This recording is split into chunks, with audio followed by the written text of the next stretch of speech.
আঁধার যতই ধরুক ঘিরে, তুমি গো মা আছো পাশে, মা যে তার আসন ছেড়ে আমার মনে বসে আছে। জয় মা তারা, কেমন আছেন সবাই? আশা করি মায়ের আশীর্বাদে সকলে ভালো আছেন। আবার একটা নতুন ভ্লগে আমাদের সকলকে স্বাগত জানাই। এখন বাজে সন্ধ্যে 6:30। সবেমাত্র মায়ের সন্ধ্যা আরতি শুরু হলো।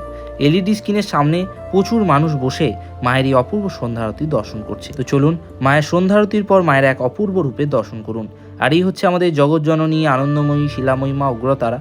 মায়ের ভালোভাবে দর্শন করুন, নিজেদের মনের কামনা বাসনা মায়ের কাছে জানান। মায়ের কাছে প্রার্থনাই করি আপনাদের সকলের মনস্কামনা পূর্ণ হোক। সবেমাত্র জগৎজননী মায়ের সন্ধ্যা আরতি সম্পন্ন হলো। মাকে সন্ধ্যের ভোগ নিবেদন করা হলো। আজকে সুমনদা তার সব পরিবারকে নিয়ে মায়ের কাছে পুজো দেওয়ার জন্য এসছে। এরপর দাদাদেরকে নিয়ে গেলাম মায়ের কাছে। অপূর্ব সুন্দরভাবে তাদের দর্শন এবং পুজো সম্পন্ন করলাম। এই হচ্ছে দাদা ও তার পরিবারের সকল সদস্যরা, যারা মায়ের কাছে আজকে পুজো দেওয়ার জন্য এসছে। আজকে সন্ধ্যেবেলাতেও মন্দিরে প্রচুর মানুষের সমাগম রয়েছে। আশা করছি